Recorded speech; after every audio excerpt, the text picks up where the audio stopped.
इस देश में निर्णायक ऑपरेशन सिंदूर चलाएगा, उस पर आज चर्चा हो रही। हमने अभी मुख्य विपक्षी दल के श्री गौरव गोगोई जी का भाषण सुना। हमको लगा कि बहुत विस्तार से वो कुछ अध्ययन किए होंगे, कुछ बोलेंगे। एक शब्द काम का बात नहीं बोले, एक शब्द काम का बात नहीं बोले। एक भी शब्द उन्होंने इस देश के सेना की वीरता पर, पराक्रम पर, उनके अदम्य साहस पर एक बार भी उन्होंने नहीं।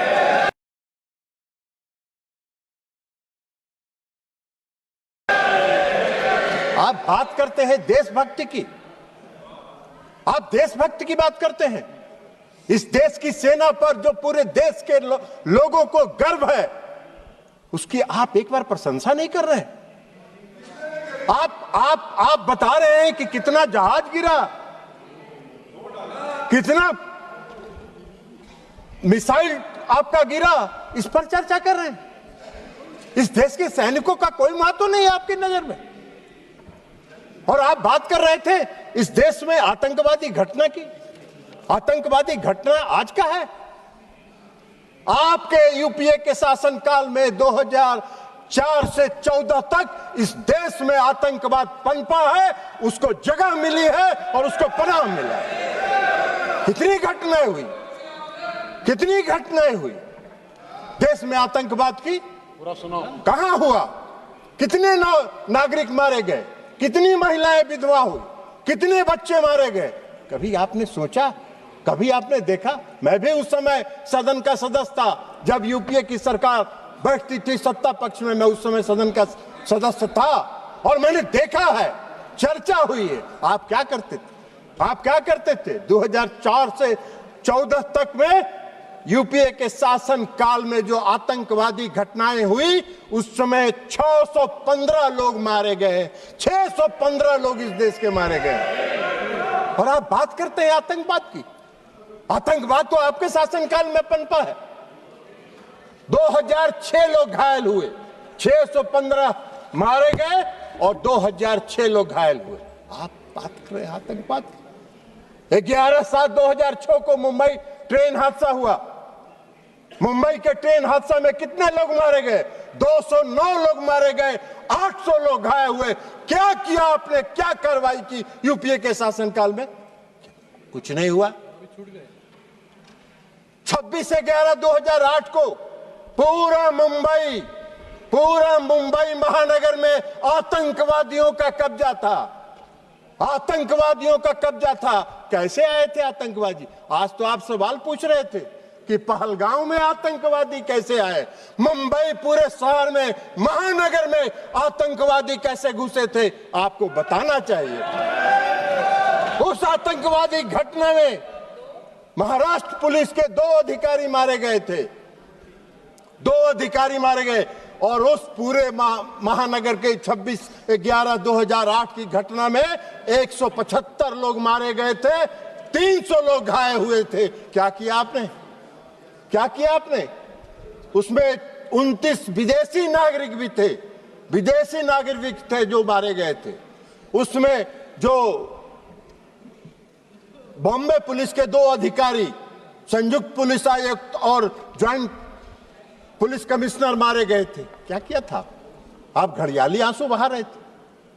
सदन में चर्चा किया आपने, और सदन में चर्चा करके घड़ियाली आंसू बहा के और उस समय के गृह मंत्री को विदा करके नए गृह मंत्री को बैठा दिया, मुख्यमंत्री को विदा कर दिए और आतंकवाद को पूरे देश में पनपने के लिए आपने जगह देने का काम किया। यही तो काम कर रहे थे आप। आतंकवादी की बात कर रहे हैं। आपको आतंकवाद के खिलाफ लड़ाई लड़ने का न साहस था यूपीए सरकार को, और न उसमें दम था कि वो आतंकवाद के खिलाफ लड़ाई लड़ते।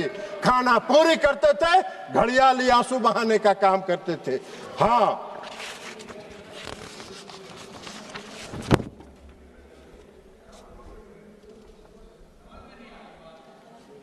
और उसको भी बता दें कि उस मुंबई की घटना का जो मुख्य कर्णधार था, जो अमेरिका में छिपा हुआ था, आपको उसको लाने का साहस नहीं हुआ। प्रधानमंत्री नरेंद्र मोदी जी ने उसको इस देश में लाके उस पर मुकदमा चलाने का काम किया। आप बात कर रहे हैं? हाँ, जरूर है। आज जरूर है कि इस देश में भारत ने पहली बार आतंकवाद के खिलाफ लड़ने का जो संकल्प लिया और जो संकल्प दिखाया वो 2016 में शुरू हुआ, जब इस देश के प्रधानमंत्री ने कहा कि हम अपने देश की धरती पर आतंकवाद को पनपने नहीं देंगे, निर्णायक लड़ाएंगे और आतंकवादियों को घुस के उसके घर में मारने का काम करेंगे। यह संकल्प प्रधानमंत्री नरेंद्र मोदी जी ने दिखाया। 2016 में उरी की घटना हुई, 25 लोग मारे गए, 25 सैनिक मारे गए, उरी की घटना।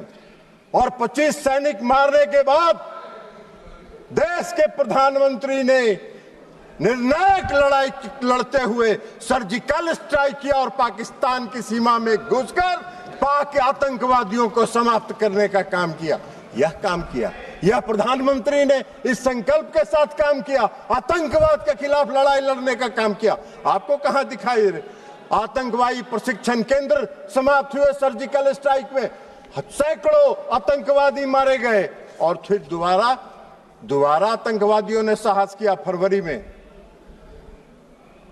14 फरवरी 2019 को पुलवामा में आतंकवादी घटना हुई और पुलवामा में सीआरपीएफ के गाड़ी पर आत्मघाती हमला हुआ।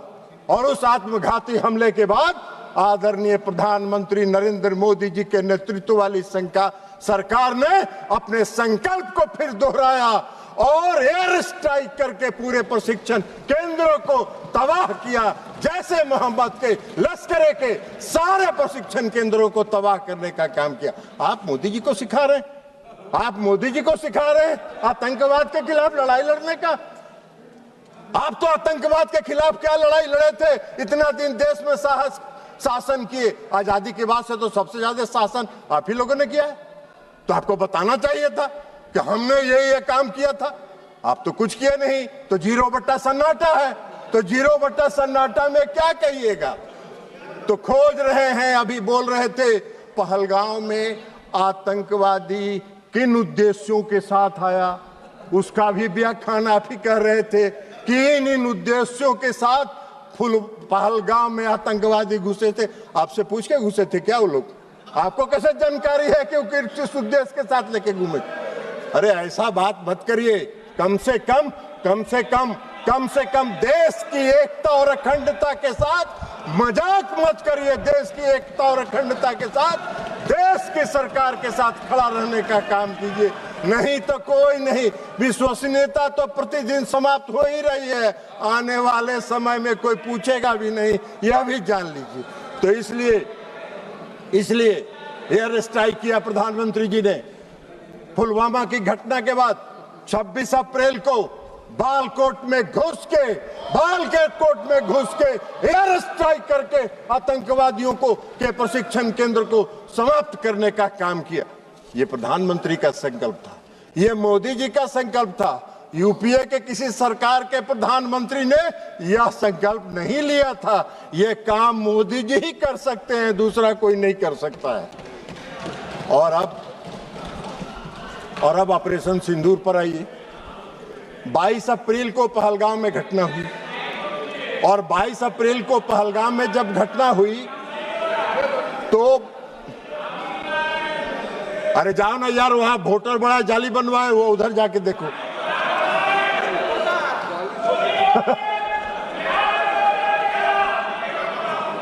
आप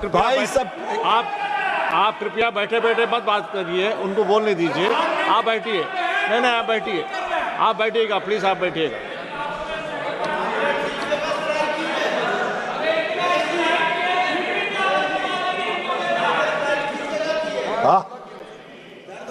उनको होए नस पकड़ा गया है, असली नस पकड़ा गया। इलाज भी अगर देखिए आपको एक चीज बता देते हैं, अगर असली बीमारी पकड़ा जाता है तो उसका इलाज भी परफेक्ट होता है। डायग्नोसिस अगर सही हुआ तो ट्रीटमेंट, डायग्नोसिस अगर डायग्नोसिस सही हुआ तो ट्रीटमेंट भी पक्का होगा, आपकी बीमारी समाप्त हो जाएगी, चिंता मत करिए। आप बैठिएगा, आप नहीं, जब भी बोलेंगे, आप जब मौका देंगे तभी बोलेंगे। और सभापति महोदय, प्लीज एड्रेस द चेयर। सभापति महोदय, 22 अप्रैल को पहलगांव में घटना हुई। हमारे पूरे देश के पर्यटक वहां गए थे, घूमने गए थे, परिवार के साथ गए थे, छुट्टियां मना रहे थे और आतंकवादियों ने हमला किया। 26 लोग मारे गए, 26 लोग मारे गए। हमारे देश के प्रधानमंत्री जी की, आप उनकी आत्मा जो इस देश में बसती है, इसको महसूस करना चाहिए। वो यात्रा स्थगित करके, विदेश की यात्रा स्थगित करके देश में तत्काल वापस आने का काम उन्होंने किया। और इसलिए कि उनको दर्द था इस बात का। सुन लीजिए ना यार, बैठिए ना, प्रवचन मत दो ना यार, तमाशा कर रहे हो।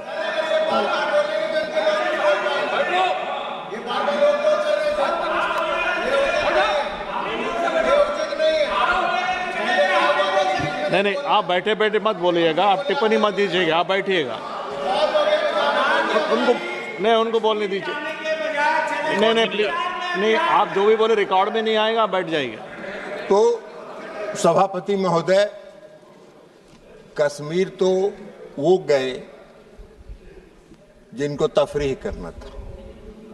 इस देश के प्रधानमंत्री को एक्ट करना था ना, तो इस देश के प्रधानमंत्री को एक्ट करना था, तो कश्मीर जिनको तफरीह करना जाना था वो गए। इन्होंने एक्शन लिया और एक्ट किया, और एक्ट कर जो किया वही तो बात आपको बता रहे हैं। तो इसमें घुसेगा तब ना, ये तो ऊपर से निकल जाता है काम का बात। तो इसलिए 22 अप्रैल को प्रधानमंत्री घटना हुई आए। 24 अप्रैल को प्रधानमंत्री जी, अभी रंजन गोगोई जी कह रहे थे कि चुनाव पर,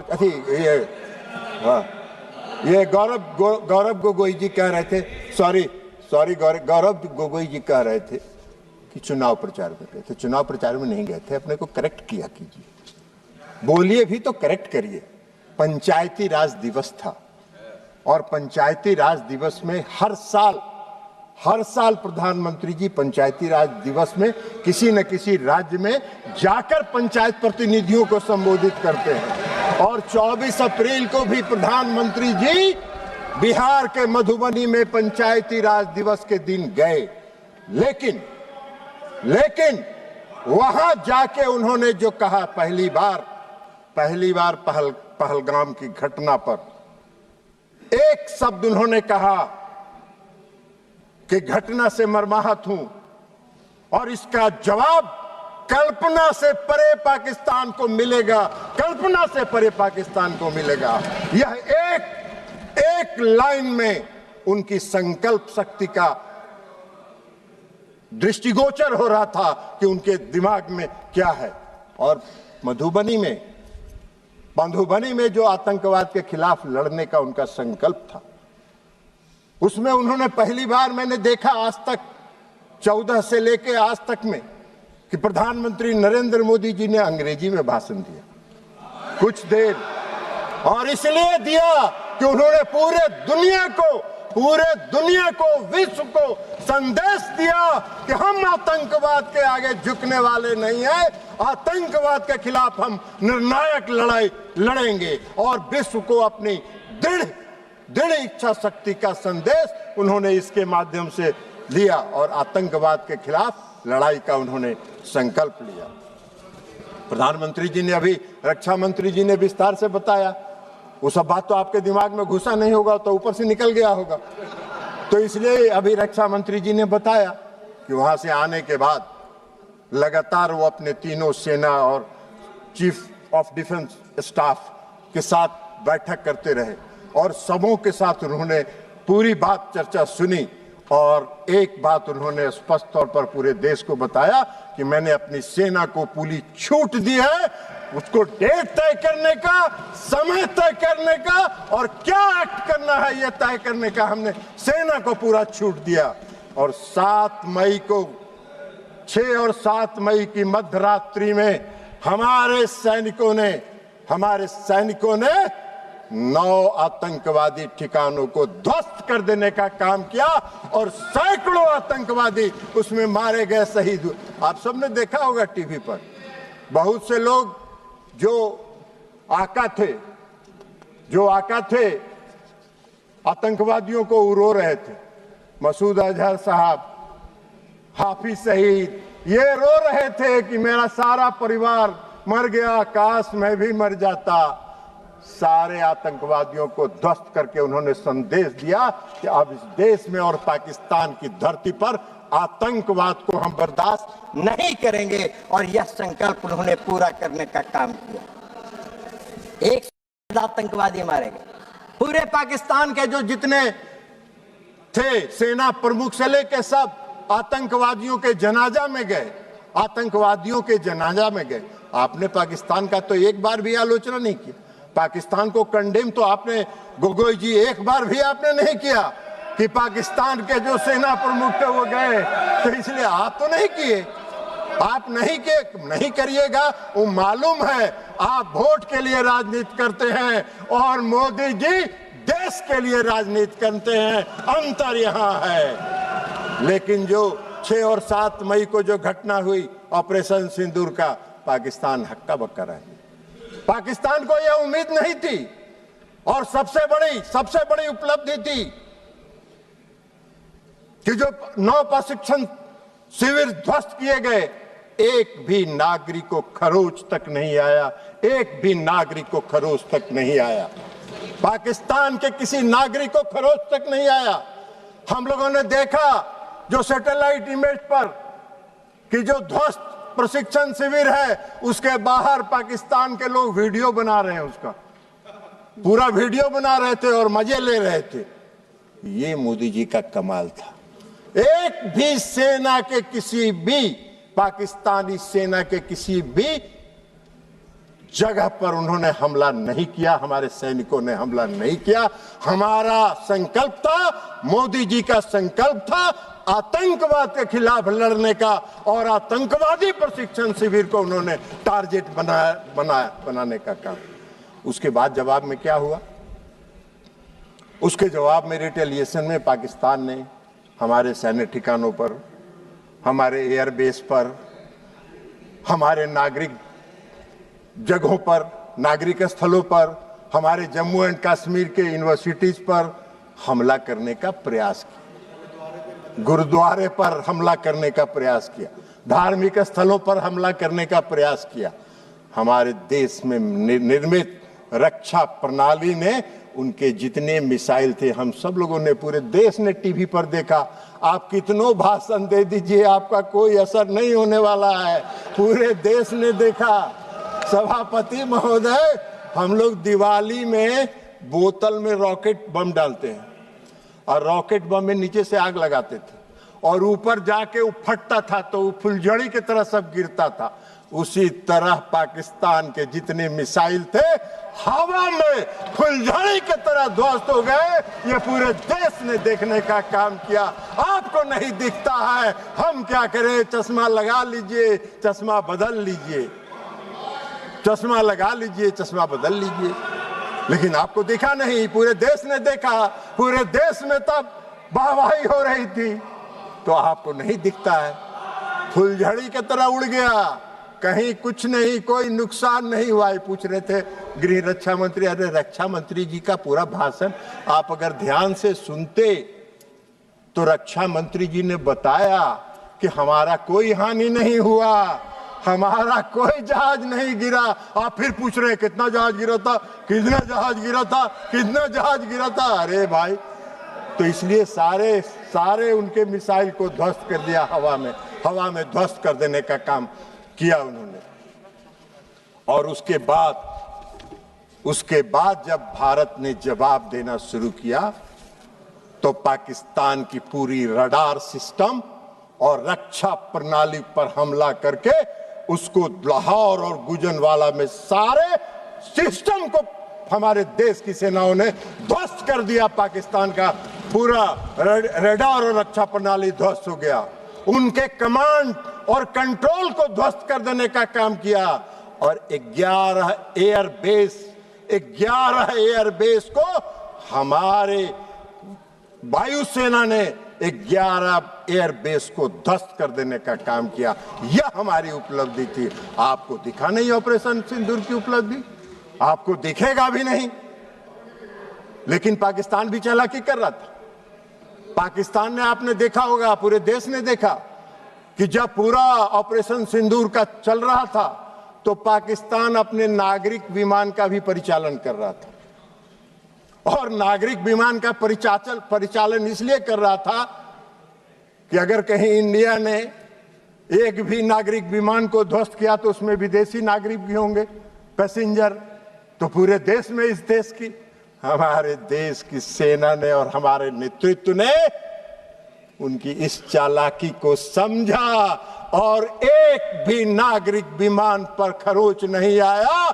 फिर भी हमने कमांड और कंट्रोल को समाप्त किया, उनके एयरबेस को समाप्त करने का काम हम लोगों ने किया।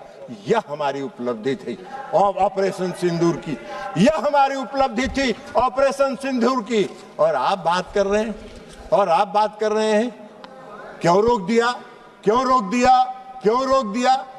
पहले ही बता दिया प्रधानमंत्री जी ने कि हमको युद्ध नहीं करना चाहते हैं, हम युद्ध नहीं करना चाहते। हमारी लड़ाई आतंकवाद के खिलाफ है और आतंकवादियों को और आतंकवाद का अगर प्रश्रय पाकिस्तान की धरती पर मिलेगा तो हम घुस के हमला करेंगे और आतंकवाद को समाप्त करेंगे। प्रधानमंत्री का नहीं था। इसलिए डायरेक्टर जनरल मिलिट्री ऑपरेशन और दोनों देश के डायरेक्टर जनरल मिलिट्री ऑपरेशन ने बैठ के यह तय किया और बैठ के यह तय करके कहा कि भाई हमको युद्ध रोकना है, युद्ध रोक दीजिए।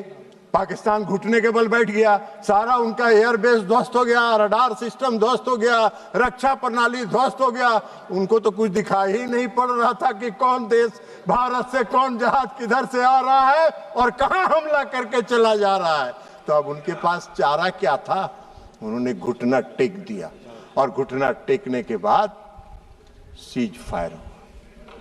सीज फायर होने के बाद इस देश के प्रधानमंत्री आदरणीय नरेंद्र मोदी जी ने राष्ट्र के नाम संबोधन में यह कहा कि हम आतंकवाद को कभी बर्दाश्त नहीं करेंगे। हमारा ऑपरेशन सिंदूर बंद नहीं हुआ है, स्थगित हुआ।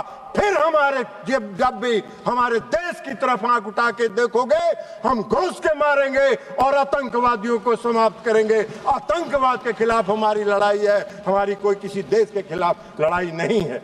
तो इसलिए ये सारा काम हुआ, लेकिन गोई जी को नहीं दिखा। अब ऑपरेशन सिंदूर की सफलता, प्रधानमंत्री के कुशल नेतृत्व की क्षमता, सैनिकों के पराक्रम, वीरता, अदम्य साहस, आत्मनिर्भर भारत के तहत निर्मित रक्षा प्रणाली का परिणाम पूरे दुनिया ने देखा, पूरे दुनिया ने देखा। और सिर्फ देखा ही नहीं, उसको सराहा भी। और पूरे दुनिया ने हमारे ऑपरेशन सिंदूर को सराहा और समर्थन करने का काम किया। विश्व ऑपरेशन सिंदूर ने पूरे विश्व के सामने एक संदेश दिया, पूरे विश्व के सामने एक संदेश दिया ऑपरेशन सिंदूर ने कि भारत एक सशक्त देश है जो अपनी रक्षा करने में सक्षम है और अपनी देश की रक्षा करने के लिए वो पूरी तरह स्वतंत्र है। पूरे दुनिया ने भारत की ताकत को ऑपरेशन सिंदूर में देखा। आपने नहीं देखा, आप नहीं देखना चाहते हैं तो मत देखिए। पूरे देश ने देखा है, पूरे दुनिया ने देखा है, पूरे दुनिया ने उसको सराहने का काम किया है।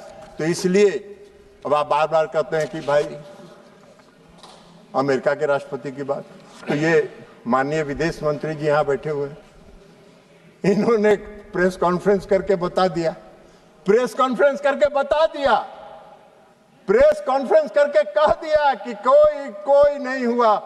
पूरे देश ने देखा कि ब्रिक्स सम्मेलन में जो आदरणीय प्रधानमंत्री जी कनाडा गए थे, उन्होंने अमेरिकी राष्ट्रपति से जब बात की, उसको उन्होंने क्लेरिफाई कर दिया, यह भी पूरे देश में छपा, उसके बाद भी आपको नहीं है।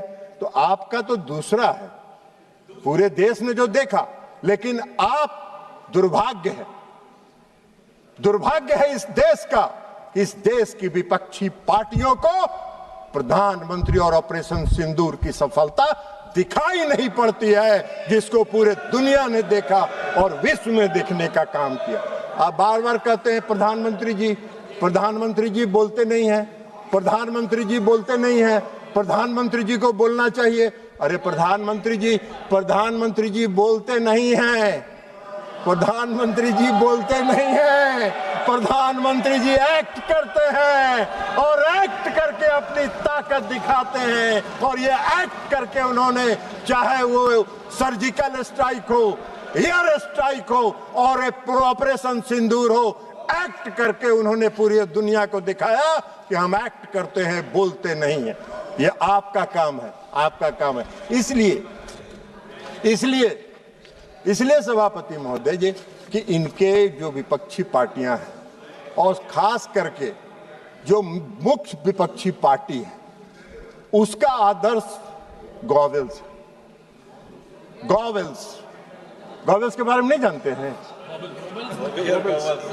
गॉवेल्स जो जर्मनी के एक कहावत है, और गॉवेल्स का कहावत भी पढ़ के आपको सुना देते हैं सभापति महोदय। नहीं, गॉवेल्स का जो थ्योरी है, एक झूठ को बार बार बोलने से वह सच हो जाता है।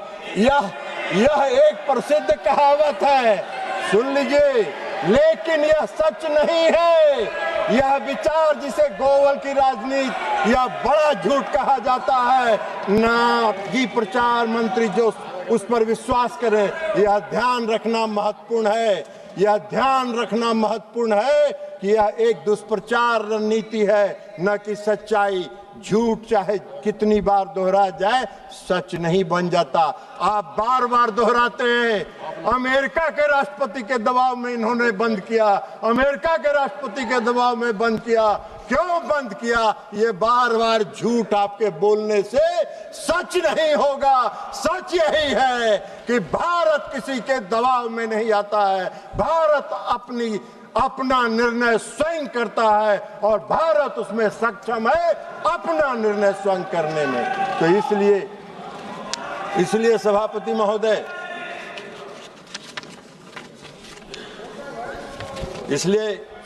महोदय, इनको ऑपरेशन सिंदूर की सफलता दिखाई नहीं पड़ती। ऑपरेशन सिंदूर एक सफल ऑपरेशन था जो आतंकवाद के खिलाफ लड़ाई का था, और पूरे दुनिया ने और पूरे देश ने इसको सराहा है, इसको स्वीकार किया है। दुर्भाग्य है इस देश का कि हमारे विपक्षी पार्टी हमारी देश की, जबकि उनको चाहिए इस घड़ी में सरकार के साथ, देश की एकता के साथ, देश की अखंडता के साथ, देश में फैल रहे आतंकवाद के खिलाफ लड़ाई में सरकार के साथ रहते नहीं रहे। आज भी हम आपसे आग्रह करेंगे, आप बैठिए। आज भी हम कहेंगे, छोड़िए दलगत राजनीति से ऊपर उठिए, दलगत राजनीति से ऊपर उठिए और दलगत राजनीति से ऊपर उठकर राष्ट्रहित के सवाल पर नरेंद्र मोदी के साथ खड़ा होइए और देश से आतंकवाद को समाप्त करने में उनके कंधा से कंधा मिला के चलने का काम कीजिए। और अंत में इस देश के सैनिकों की वीरता, पराक्रम और अदम्य साहस के लिए उनको सलाम करते हुए मैं अपनी बात समाप्त करता हूं। बहुत बहुत धन्यवाद। माननीय श्री अरविंद